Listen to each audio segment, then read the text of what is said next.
1 साल के बाद रानी ने सुंदर सी कन्या को जन्म दिया।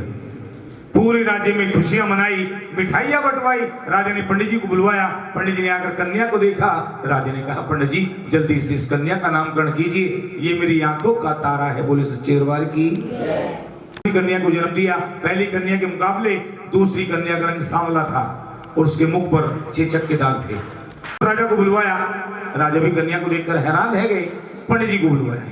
पंडित जी ने आकर कन्या को देख, दोनों सगी बहनें हैं, शाप के कारण आपके नगर में आई है। राजन आओ, हम तुम्हें इन दोनों बहनों के पिछले जन्मों की कुछ कथा बताते हैं। एक जन्म में दोनों बहनें इंद्र के दरबार में नृत्य किया करती थी। बड़ी का नाम छगन, छोटी का मगन। एक रोज वहां पर एक ऋषि आ गए। सभी देवता अपना स्थान छोड़कर खड़े हो गए, मगर ये दोनों बहनें नृत्य करने में इतना मगन थी, इनको मालूम नहीं रहा वहां पर कौन आ गया। ऋषि ने इनको शाप दे के, जाओ मृत्यु लोक में जाओ और वहां पर जाकर अपना जीवन व्यतीत करो। बोले सच्चे दरबार की। मृत्यु लोक में आने के बाद छोटी बहन ने कपिला गाय के रूप में जन्म लिया। जंगल में चरती फिर रही थी, प्यास के कारण व्याकुल थी। एक ऋषि तपस्या में बैठे हुए थे, बराबर में जल का भरा हुआ कमंडल रखा हुआ था। लगी, बोले सच्चे दरबार की। और दोनों बहनें माँ भगवती की बहुत अच्छी पुजारन थी। एक रोज दोनों बहनों ने एकादशी का व्रत रखा। बड़ी बहन तारा ने कहा, छोटी बहन रुक्मणी के बड़ी बहन को फल दिए। बड़ी बहन तारा ने कहा, छोटी बहन रुक्मणी के तुम्हारे हिस्से के फल कहाँ हैं? छोटी बहन कहने लगी कि बाजार के अंदर एक दुकान पर लाल रंग की वस्तु के पकोड़े बन रहे थे, मन ललचा गया, वहीं से लिए और खा लिए। मैंने अपना व्रत वहीं पर खोल लिया। बोले सच्चे दरबार की। तारा समझ गई वो किस चीज के पकोड़े थे। वो मांस मछली के पकोड़े थे जो तल कर सजाए हुए थे। बड़ी बहन तारा ने कहा, तूने नीचों का कर्म किया है, तूने मांस के पकोड़े खाकर अपना ईमान धर्म भ्रष्ट किया है। जा, मैं तुझे शाप देती हूँ, छिपकली की जूनी में जाएगी और कीड़े मकोड़े मांस खाती फिरेगी। छोटी बहन रोने लगी, गिड़गिड़ाने लगी, बहन मैं तेरी छोटी बहन हूँ, मुझे शाप मत दे। बड़ी बहन तारा ने कहा, तूने नीचों का कर्म किया है। छोटी बहन ने बड़ी बहन के पैर पकड़ लिए और रो रो कर कहने लगी, मेरी बहन तारा ये क्या हो गया, आने जाने में व्रत भंग हो गया। जब छोटी बहन इतना रोने लगी, गिड़गिड़ाने लगी, बड़ी बहन को दया आ गई। कहा, यदि तूने छिपकली वाला जीवन किसी अच्छे कार्य में लगाया तो तुझे फिर से मनुष्य जूनी मिल जाएगी। सच्चे दरबार की। छिपकली की जूनी में जाने के बाद छोटी बहन रुक्मन अपनी मुक्ति का मार्ग ढूंढ रही है। एक नगर में राजा पांडवों ने एक मंदिर बनवाया। उस मंदिर के अंदर माँ भगवती की मूर्ति स्थापित की, एक विशाल यज्ञ रचाया, एक भंडारा कराया, सभी को न्योता दिया, सभी ऋषि मुनियों को भी न्योता दिया। एक ऋषि हुए हैं दुर्वासा ऋषि, किसी कारणवश उनके पास न्योता नहीं पहुंचा, निमंत्रण पत्र नहीं पहुंचा। वे क्रोध में आ गए, अपने आप से बातें करने लगे कि विघन डालूंगा। जंगल में पहुंच गए। जंगल में जाकर अपना रूप एक पक्षी का बनाया, एक चील का बनाया और अपने पंजों में एक मरा हुआ सांप दबाकर चल पड़े भंडारे की ओर। जाकर देखा भंडारे के अंदर चारों तरफ कोई नहीं था। एक कढ़ाई के अंदर खीर का प्रसाद बन रहा था। चुपके से जहरीला सांप खीर के कढ़ाई में डाल दिया। बोले सच्चे दरबार की। सांप का गिरना खीर के अंदर किसी ने नहीं देखा। किसने देखा? छिपकली ने देखा। सभी ध्यानपूर्वक सुन रहे हैं और पहली बोल ट्राई की होती है ना लड्डू? आगे से खजाना मिलना शुरू हो जाएगा। आपको देखना ही पड़ता है कौन कौन कथा सुन रहा है। छिपकली ने देखा। छिपकली सोचने लगी, बताऊं तो कैसे, इस प्रसाद के अंदर जहर है, जो भी इसको खाएगा काल के मुंह में जाएगा। उधर यज्ञ पूरा हो गया। राजा ने कहा कि जाओ भंडारा शुरू करो। जैसे ही भंडारची खीर के कढ़ाई के पास पहुंचे, छिपकली ने दीवार पर इधर उधर रेंगना शुरू कर दिया। एक भंडारची का ध्यान छिपकली की ओर गया। कहने लगा, अरे को छिपकली को भगाओ, कहीं प्रसाद में न गिर जाए। सभी का ध्यान छिपकली की ओर। छिपकली ने सोचा यही मौका है। छिपकली ने तुरंत गरम गरम खीर के अंदर छलांग लगा दी। बोले सच्चे दरबार की। गरम गरम खीर के अंदर छिपकली गिर गई, तड़प तड़प कर मर गई। भंडारची देखकर हैरान रह गए, आपस में बातें करने लगे, अरे अनर्थ हो गया, ये छिपकली प्रसाद के अंदर गिर गई। ये प्रसाद झूठा होने के साथ साथ जहरीला भी हो गया।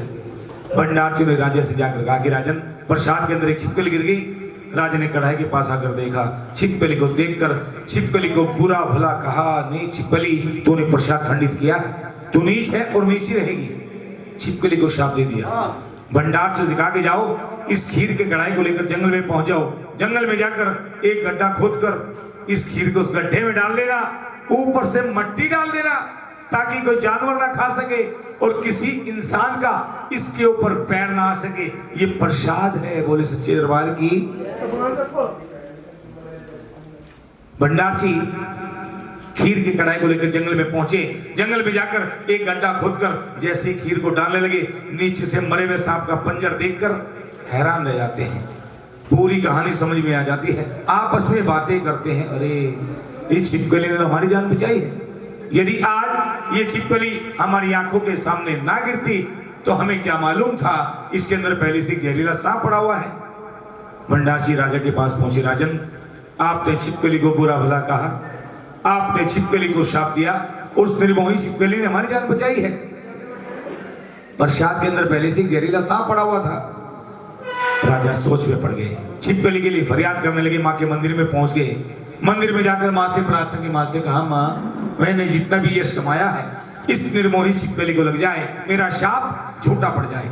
माँ के भवन से आकाशवाणी हुई, माँ के भवन से आवाज आई कि राजन अभी अभी आप यज्ञ पूरा करके उठे हो और आपने छिपकली को शाप दिया है, आपका शाप लग चुका है, अगर आप प्रायश्चित कर रहे हैं इसको एक वरदान मिल सकता है, इसका जन्म ऊंचे घराने में होगा मगर पालन पोषण नीचों के यहाँ होगा। बोले सच्चे दरबार की।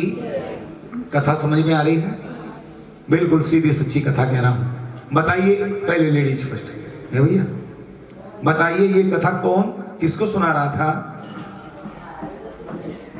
पहले लेडीज फर्स्ट भैया, खजाना इधर ही जाएगा, क्योंकि रात मेरे सपने में आए यमराज, रात मेरे सपने में आए यमराज, कहने लगे तुम्हें तुम्हारे प्राण लूंगा जस्ट। मैंने कहा पहले लेडीज फर्स्ट। ये कथा कौन किसको सुना रहे थे?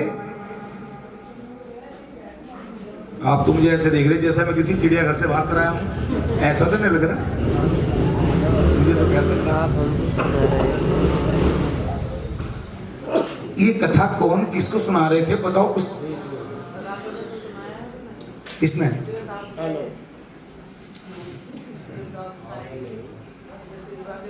नहीं, पहले खजाना लेडीज पे जाएगा। उसमें लिटाया, पानी में बहा दिया, बक्सा बहता हुआ जा रहा है, एक नगर से दूसरे नगर से होता हुआ कई नगर पार कर चुका। एक नगर में जाकर किनारे पर अटक गया। सुबह का वक्त, भोर का वक्त, पंडित जी स्नान करने के लिए आए। दूर से देखा तो किनारे पर जगमग जगमग हो रही है, पास जाकर देखा बक्सा है, ऊपर सोना चांदी हीरे जवाहरात जड़े हुए हैं, अंदर में जाने क्या होगा। पंडित जी ने बक्सा पकड़ने का प्रयास किया, बक्सा उनसे दूर जाने लगा। पंडित जी आगे बढ़े, बक्सा पकड़ने लगे, बक्सा और दूर जाने लगा। पंडित जी पानी के अंदर नहीं गए क्योंकि पंडित जी को तैरना नहीं आता था और पानी का भाव भी तेज था और लालच बुरी बला है। दूसरे किनारे पर एक भील जिसका काम था मछली पकड़ना और बेचना, अपना जाल डाले हुए था। पंडित जी ने भील को आवाज लगाई, ये भील भैया तेरे किधर आना? भील ने सोचा और दिन तो पंडित जी कहा करते हमसे दूर, यदि तुम्हारी परछाई हमारे ऊपर पड़ गई तो हमें स्नान करना पड़ेगा। आज पंडित जी बुला रहे हैं, क्या बात है? भील पंडित जी के पास पहुंचा, पंडित जी प्रणाम। पंडित जी ने कहा देखो भील, पानी के अंदर बक्सा बहता हुआ जा रहा है, उसे निकाल कर लाओ, जो कुछ होगा आधा आधा बांट लेंगे। बोले सच्चे दरबार की, अच्छे दरबार की, लड्डू गोपाल की। देखो छोटे छोटे बच्चे मन के सच्चे अब तक जाग रहे हैं, ये समय इनका सोने का है, मगर जहां बच्चे वहीं काम अच्छे। बोले सच्चे दरबार की, अच्छे दरबार की। एक बार की बात, एक स्कूल में आग लग गई, एक स्कूल में आग लगी, सारे बच्चे खुश, आहा मजा आ गया, स्कूल में आग लग गई, कई दिनों को बस्ता रखा गया। बोल सच्चे दरबार की। एक हाँ हंसकर बैठी महारानी के चरणों में। माँ के सामने कभी भी रोते हो ना जियो, वरना एक थप्पड़ होने क्यों रो रहा, मैं हूं ना। और बाप के सामने कभी भी हंसते हो ना जियो, वरना वो भी रसीद कर क्यों दांत पाड़ रहा। ठीक है ना, सच्ची बातें हैं और अच्छी बातें हैं। सच्चे दरबार की। कहां तक पहुंच गई कथा में? बक्सर। ये बात है, आ जाओ। आधा किधर से आई आवाज? सामने से ही आई, इन्होंने पता कहां से आई। जिधर से उत्तर सही आएगा, जिधर से उत्तर सही आएगा, खजाना उधर ही जाएगा। सच्चे दरबार की। आप महारानी की हॉट सीट पर बैठे हैं, कौन बनेगा? करोड़पति तो टीवी वाले बनाते हैं, इससे ऊपर की सोचो। मेरे सामने लड़की कन्या अपने पैर का अंगूठा पकड़कर चूस रही है। भील ने देखा, पंडित जी, भील ने देखा, पंडित जी ने भी देखा, बक्से के अंदर कन्या है। पंडित ने देखा, बक्से के अंदर कन्या है। पंडित जी कहेंगे, देखो भील, बक्सा पहले मैंने देखा है, इसलिए पहली मांग मेरी है। भील ने कहा, पंडित जी पहली मांग आपकी है, मगर ये कन्या मेरी झोली में डाल दीजिए। पंडित जी कहने लगे, कितना अभागा है, महंगाई के जमाने में कन्या को मांग रहा है। भील ने कहा, पंडित जी मेरे यहाँ को संतान नहीं है, और जिसके यहाँ को संतान नहीं होती वही जानता है औलाद का दर्द क्या होता है। पंडित जी ने कहा, ठीक है, इस कन्या को ले जा, ये हीरे जवाहरात भी ले जा, किसी अच्छे घराने की मालूम पड़ती है, तुझ पर ये कन्या बोझ नहीं बनेगी। बोलो सच्चे दरबार की। क्योंकि कन्या अपने भाग्य का लेकर खुद आती है, अपने माँ बाप को अपने भाग्य का ही खिलाती है। भील कन्या को लेकर घर पर आ गया। जैसे भील की पत्नी ने देखा, कहने लगी, किसका बच्चा उठाकर लाए हो, किसकी गौसूली करके आए हो? भील ने पूरी कहानी बताई, किस तरह से कन्या बक्से से यहां तक आई। भील और भील की पत्नी कन्या को पाकर खुश हो गए। बोल सच्चे दरबार की, अच्छे दरबार की। आजकल तो अगर किसी के एक लड़की हो जाओ, आज दो की तो हवा टाइट हो जा, और जो लड़का हो जा तो ढोल बजा, ढोल डीजे। हमारे गुरुजन कहा करते हैं कि पैदा होती ही बोझ लगती है, मगर बेटों से ज्यादा प्यार पाती है बेटियां। माँ बाप का घर होता है इनके हवाले, घर की हर चीज पर अपना हक जताती है बेटियां। बड़ी हुई तो मेहमान बन गई, ये धन किसी के पास नहीं रहता। बड़ी हुई तो मेहमान बन गई, संयोग के बंधन में बंध जाती है बेटियां। अपनी और आपकी बात तो क्या कहो मदन, ये राजाओं के सर को भी झुकाती है बेटियां, ओस की बूंद सी होती है बेटियां। स्पर्श अगर खुरदरा हो तो रोती है बेटियां। अरे बेटा तो एक कुल को रोशन करेगा, मगर दो दो कुल को रोशन करती है बेटियां। पूरे गांव में शोर मच गया, पूरे गांव में रुक्का पड़ गया, भील क्या कन्या आई, भील क्या कन्या आई। फिर कहने लगे, इस कन्या का नाम रखना चाहिए, कुछ नाम रखने लगे। कोई नाम सुझाई नहीं दिया। फिर आपस में बातें करने लगे। जब पूरे गांव में शोर मच गया, पूरे गांव में रुक्का पड़ गया, इस कन्या का नाम रुक्को रख दो। क्या रख दो? हाँ, रुक्को। पहले से नाम हुआ करते थे, रुक्को, फुल्लो, बुद्धो, हरज्ञानी, राम प्यारी, रिया। सच्चे दरबार की। आजकल तो 1.5 अक्षर का नाम है, रिंकी, चिंकी, पिंकी। सच्चे दरबार की। कन्या का नाम रुक्को रखा। रुक्को धीरे धीरे बड़ी होने लगी, और इतनी बड़ी हो गई कि विवाह के योग्य हो गई। जब कन्या विवाह के योग्य हो जाती है तो सबसे ज्यादा चिंता किसको रहती है? माँ बाप तो होते ही हैं, माँ को चिंता रहती है सबसे ज्यादा। भील की पत्नी कहने लगी, कोई अच्छा सा लड़का देखकर कन्या के हाथ पीले कर दो। भील लड़का देखने के लिए निकल पड़े। एक नगर में गए, लड़का समझ में नहीं आया। दूसरे नगर में गए, वहां पर बात नहीं बनी। भील निराश होकर वापस आ रहे थे, रास्ते में भील के एक मित्र मिला। मित्र ने कहा, कहो क्या हाल है, कहां से आ रहे हो? भील ने कहा, कन्या के लिए लड़का देखने के लिए गया था, कहीं पर बात नहीं बनी। मित्र कहने लगा, लड़का मैं बताता हूं, हिमाचल प्रदेश, हरिपुर हजारा, जिला कांगड़ा, भीलों की बस्ती में चले जाओ, तुम्हें लड़का मिल जाएगा। बोले सच्चे दरबार की। भील उसी नगर में चले गए। लड़का सुंदर था, काम अच्छा था, रुक्को की शादी तय हो गई। यहाँ तक कि रुक्को के घर भील की बारात आ गई। बोले सच्चे दरबार की, अच्छे दरबार की। जब लड़की वालों के यहाँ पर आ जाते हैं तो सबसे पहले बाराती वहां जाकर क्या करते हैं? नाश्ता करते हैं। शर्म की बात नहीं, धर्म की बात है। नाश्ते के बाद बेटी के टुकड़े टुकड़े किए, कढ़ाई में चढ़ा डाला, जलाई आग तो प्रसाद बना डाला। बेटे के मांस का हलवा बन गया, घोड़े के मांस के चने बन गए। राजा ने कहा, ले तारा, मना ले अपनी मां को, रिझा ले अपनी मां को। रानी कहने की, राजन इन टुकड़ों को उठाओ, एक कढ़ाई में चढ़ाओ, इनका प्रसाद बना कर लाओ। राजा ने बेटे के मांस के टुकड़े, घोड़े के मांस के टुकड़े कढ़ाई में चढ़ाए, उनका प्रसाद बनाया। रानी कहने की, राजन अब इस प्रसाद को 5 थालों में सजा कर लाओ। राजा रानी से कहने की, रानी अगर आज मेरा बेटा, मेरा घोड़ा जिंदा ना हुआ तो मैं तुझे भी जिंदा नहीं छोड़ूंगा। रानी कहने की, राजन तुम तो मेरी माँ का पंथ देखना चाहते थे, मेरी माँ का पंथ ऐसे नहीं मिलेगा। खंडे वाली धार है राजा, जैसा मैं कहती हूँ वैसा करो, इनका प्रसाद बना कर लाओ। राजा ने बेटे के मांस के टुकड़े, घोड़े के मांस के टुकड़े कढ़ाई में चढ़ाए, उनका प्रसाद बनाया। रानी कहने लगी, राजन अब इस प्रसाद को 5 थालों में सजा कर लाओ। राजा प्रसाद लेने के लिए भंडारे घर में गए। भंडारे घर में जाकर जैसी कढ़ाई के ऊपर से कपड़ा हटाया और प्रसाद को मेलने लगे, एक परछाई राजा की आंखों के सामने आई, जैसे रोहतास की कन की उंगली हो जिसमें वो हीरे की अंगूठी पहनता था। राजा देखते ही दहाड़ मार कर रो पड़े, हाय मेरे बेटे, मेरे रोहतास, मैंने तुझे अपने हाथों से मारा है।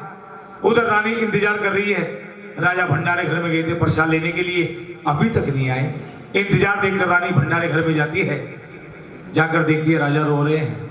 राजा को रोता देखकर रानी कहती है, राजन रोना नहीं, यदि तुम्हारी आंख का एक भी आंसू इस प्रसाद के अंदर गिर गया तो ये प्रसाद झूठा हो जाएगा और झूठा प्रसाद मेरी माँ को नहीं लगेगा। राजन, राजा रानी से कहने, रानी अच्छा नहीं किया तुमने। रानी कहने, जैसा मैं कहती हूँ वैसा करो, इस प्रसाद को 5 थालों में सजाओ, पहला थाल उठाओ और मेरी माँ जोतावाली के चरणों में लाकर रख दो। बोले सच्चे दरबार की।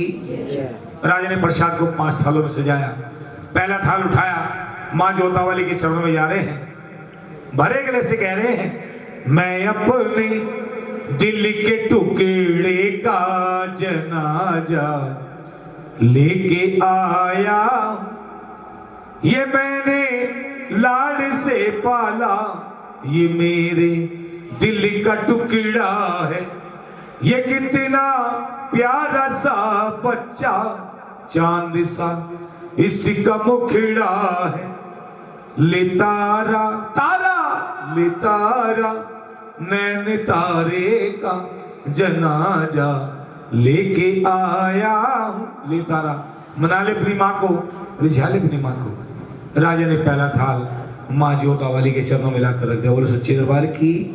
रानी के लिए, राजन अब दूसरा थाल उठाओ। राजा ने दूसरा थाल उठाया।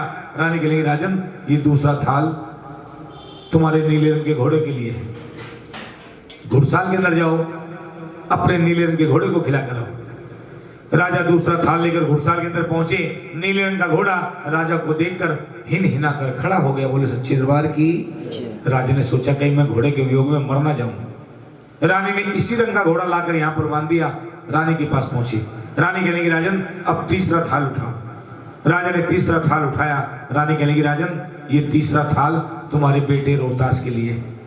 बुला अपने बेटे को। रोहतास का नाम सुनते ही थाल हाथ से छूटते छूटते रह गया। राजा चिल्ला उठे कि रानी कहां से आएगा मेरा बेटा, मैंने अपने बेटे को अपने हाथों से मारा है। रानी कहने की, राजन जैसा मैं कहती हूँ वैसा करो, ये तीसरा थाल तुम्हारे बेटे रोहतास के लिए। बुला अपने बेटे को। राजा तीसरा थाल हाथों में ले रहे हैं, भरे गले से अपने बेटे को आवाज लगा रहे हैं, आजा हो मेरे लाडले, मुझे तेरा इंतजार कब से खड़ा हो रहा में, तेरा खाना है तैयार। राजा की आवाज सुनकर बेटा दौड़ा दौड़ा चलाता है। बोले सच्चे दरबार की।